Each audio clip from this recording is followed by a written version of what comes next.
Yesu nashimwe cyane, mwiriwe neza, nizere ko muri amahoro, abatari amahoro kandi namwe mwihangane bitewe n'ikibazo waba ufite.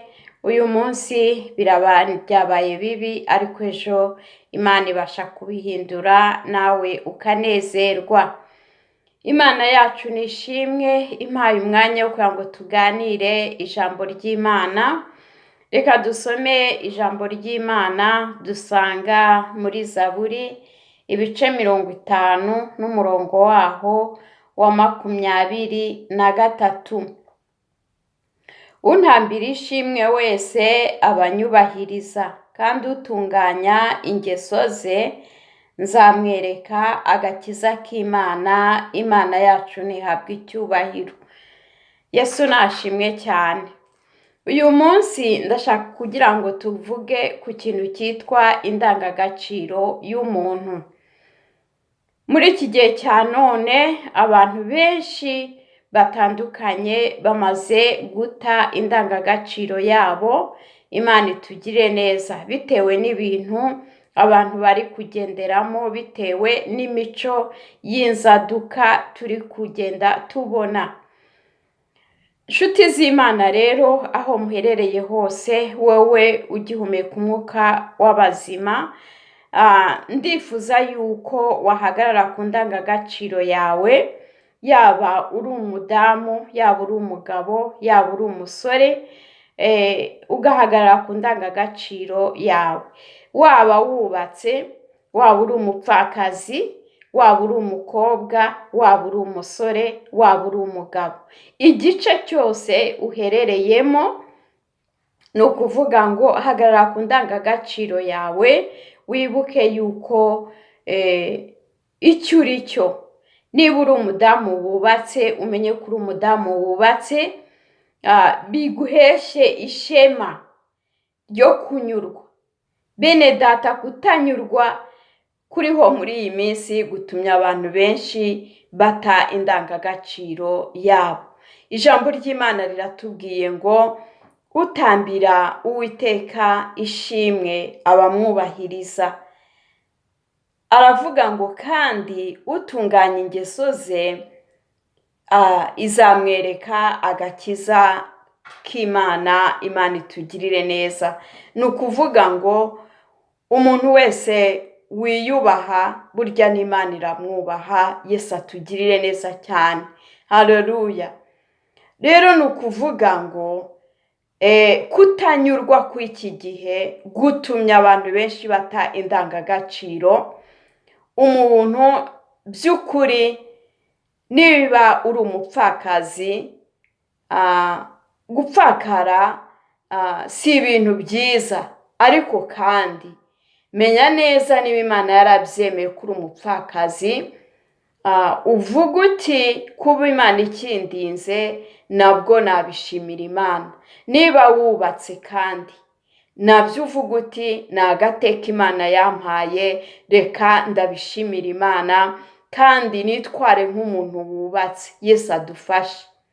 Niba waratandukanye n'umwegise wawe, Imana igashima ko mutubakana, mugatandukana, wijya gukurura bya bindi mwabanagamo kera,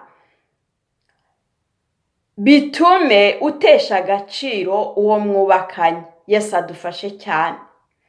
Ndavuga mu ruhande rumwe, mu ruhande rw'umugore n'umugabo, ugasanga niba umugore abonye akantu gatoya ku mugabo, agahita akurura agatima, agahita yibuka ajya gukwega umwegise wiwe babanaga kera. Niba mwarabanaga mu ngeso mbi, mwarabanaga mu ngeso nziza, ariko menya neza yuko Imana yashyizemo distance, urwo rukundo Imana ntirushyigikire. Wijye gukururana nawe kuko murashaka ko mwabanaga nawe mu buryo bw'amafuti, mu buryo budakwiriye cyangwa se bwe bunakwiriye, ariko noneho Imana yashyizemo distance. Umukobwa akananirwa kumenya, umukobwa umenye yuko uri umukobwa.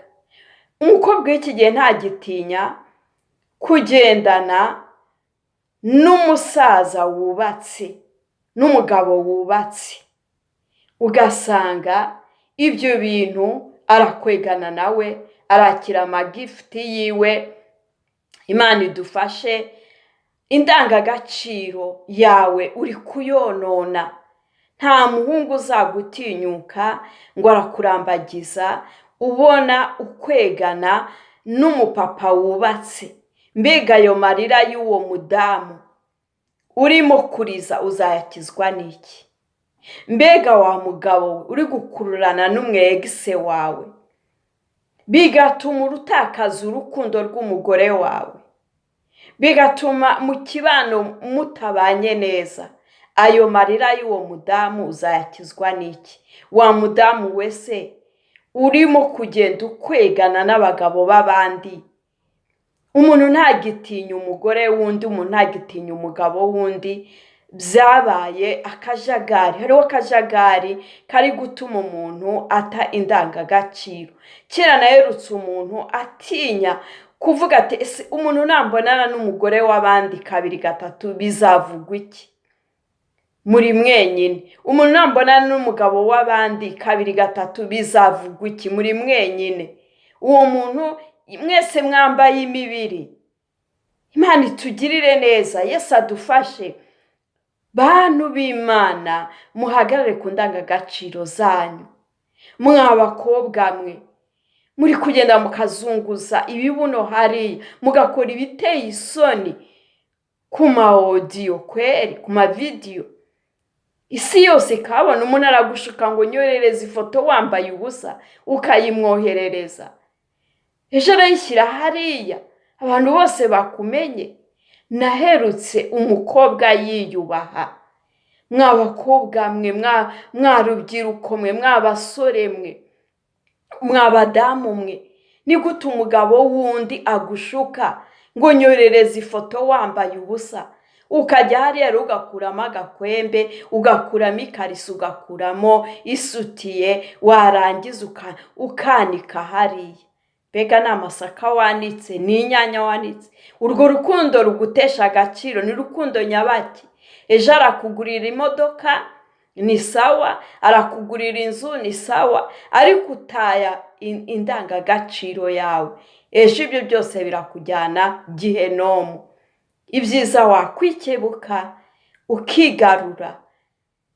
Mu ngeri zose umuntu wese yiha agaciro.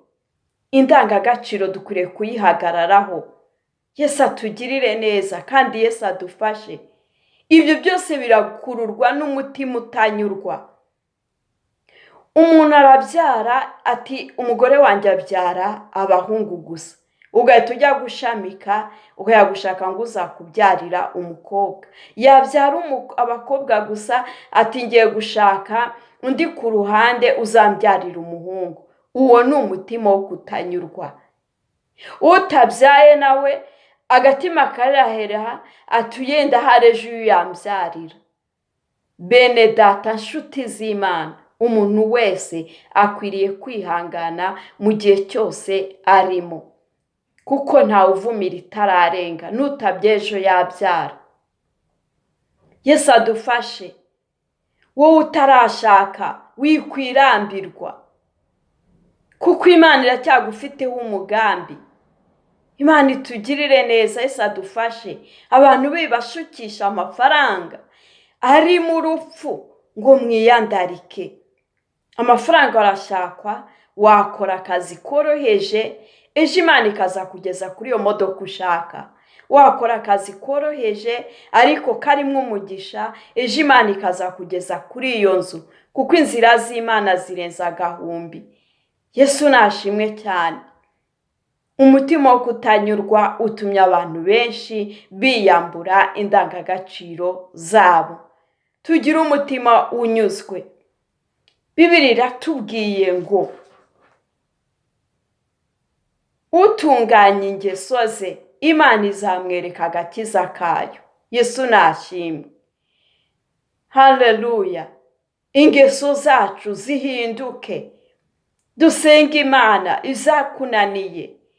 Ubifatire igihe cyo kwiyiriza. unyurwe n'ubukumi bwawe n'ubwo waba utinze ufite imyaka 40 higira umuntu ugushukisha amafaranga ngo wiyandarike. Imana itugirire neza kandi Yesu adufashe, Yesu atwiteho. Bantu b'Imana, kutanyurwa kuri iki gihe gutumye abantu benshi biyambura batakaza indangagaciro zabo. Buri muntu wese yiyungurure, buri muntu wese amenye uko akwiriye kugenda. Niba uri umusore wubaha ubusore bwawe, uri umumama wubahe kuri umumama, uri umupapa wubahe kuri umupapa. Imana ejo nukomeza kubahisha Imana, ejo Imana ntizabura kugufungurira umuryango w'umugisha. Umwami Yesu akomeze kubaha umugisha muri byose. Amen.